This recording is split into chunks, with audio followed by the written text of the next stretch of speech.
قصتنا اليوم يرويها الشخص الذي عاش أحداثها، قصة مثيرة للذعر ومشوقة عن بيت تسكنه الأرواح، حكاية غريبة لكنها حقيقية، فنتابع جميعا ما حصل.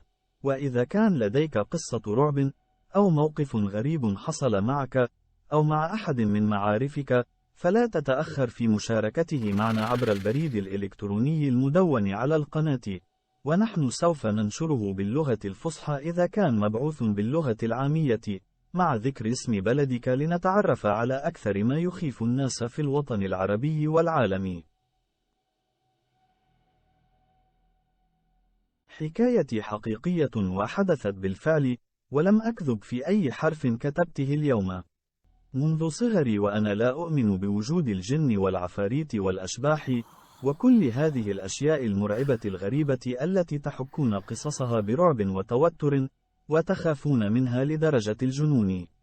كنت أتعجب لماذا عقولكم مليئة بكل تلك الخرافات والخوف، فأنا لا أصدق بوجودهم من الأساس. حتى حدث ما حدث معي، وصدقت واقتنعت تماما بأن تلك الأشياء موجودة من حولنا في كل مكان، فقد تنتظر الفرصة المناسبة لتظهر لنا وترينا بأنها هنا. كنت أعيش في الشارقة لسنوات طويلة مع عائلتي، وتزوجت من مصري يقيم هناك، وشاءت الظروف أن نعود إلى مصر. لقد تم نقل عمل زوجي إلى مصر، لم يكن لدينا شقة في القاهرة، ولم يكن لنا أحدا أيضا، فأنا لم أنزل مصر منذ أن كنت في 11 من عمري. كنت أزور جدتي قبل أن يتوفاها الله. كان لجدتي شقة في الدق في منزل قديم، وقد قررنا العيش فيها مؤقتا حتى نجد شقا أخرى، وكان المنزل قديما جدا، وأساسه قديما أيضا. وكان زوجي يبحث عن شقة جيدة بسعر جيد، حتى عثر على واحدة بسعر مغر جدا ورخيص، وفي منطقة قريبة من منزل جدتي القديم بالدقي.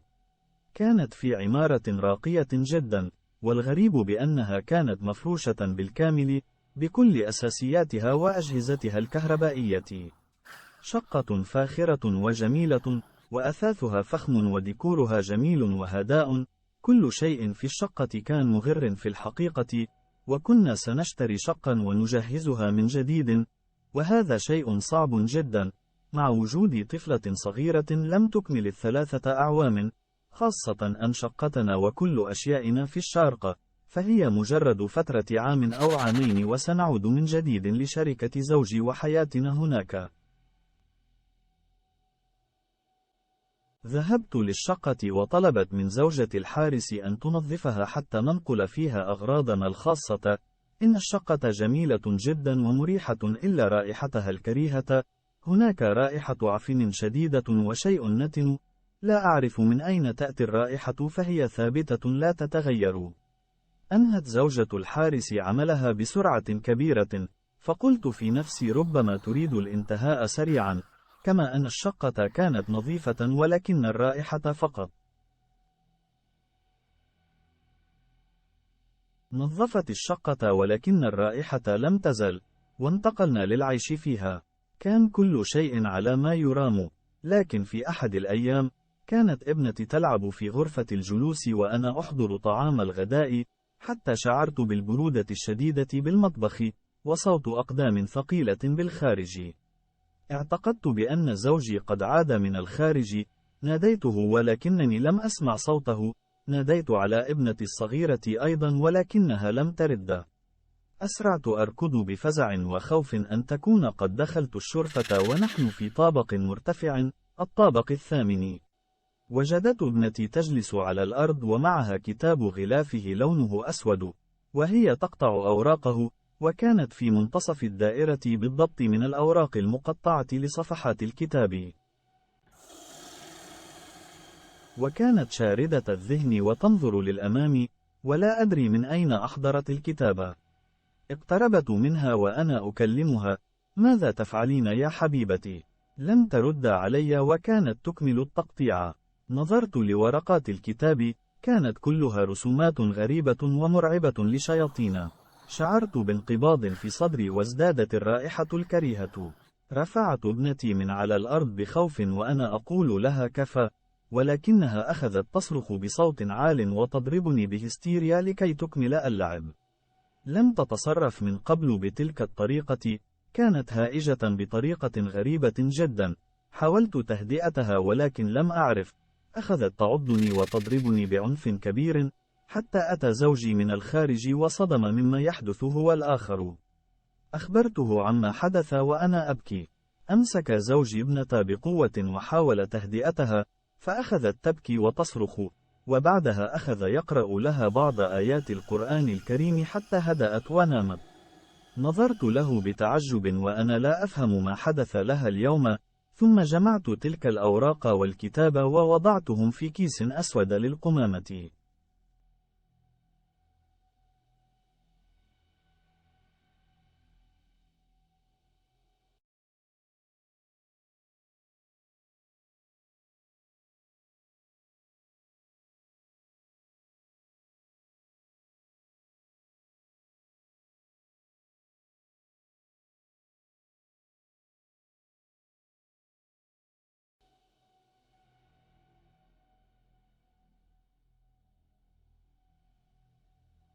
وبعد يومين من تلك الحادثة، كنت مرهقة جدا ومتعبة.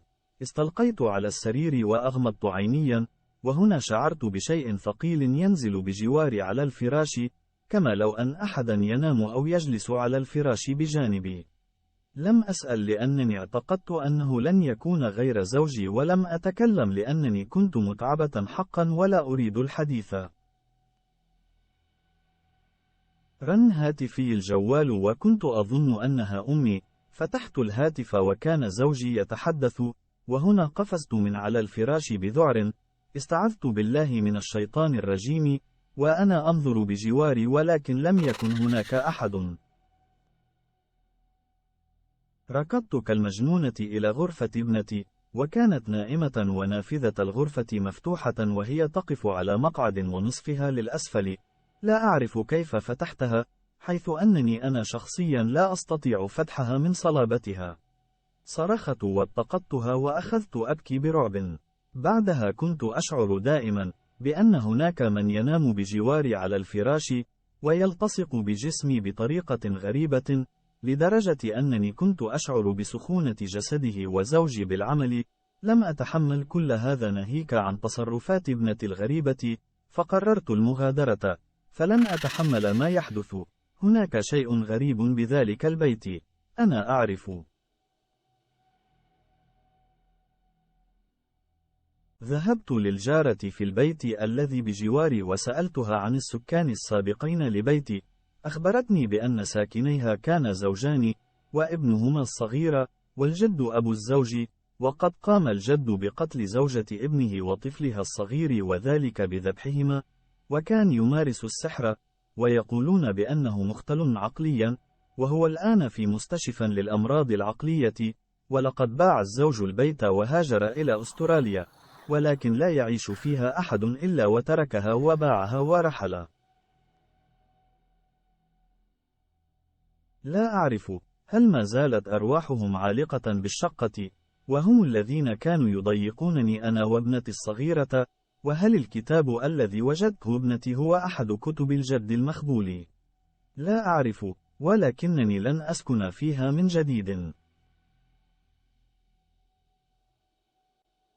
حكيت إلى زوجي الموضوع، فأخبرني بأنه حقيقي وكان يعرف من قبل، ولكن هو لم يكن يؤمن بتلك الأمور، كما لم أؤمن أنا بها من قبل إلا عندما شاهدت ما يحدث لي ولابنتنا. تركنا الشقة وبعناها بكل ما فيها ولم نخرج منها بشيء إلا ثيابنا فقط، وعدنا لشقة جدتي وأكملنا العيش فيها حتى عدنا إلى الإمارات من جديد. لا أعرف لماذا حدث معي ذلك الموقف المخيف، فهل الأشباح كانت تريدني أن أعرف بأنها موجودة وتحيا بيننا؟ الأشباح حقيقية وموجودة، وتظل أرواح الموتى ببعض الأماكن لا تستطيع مغادرتها.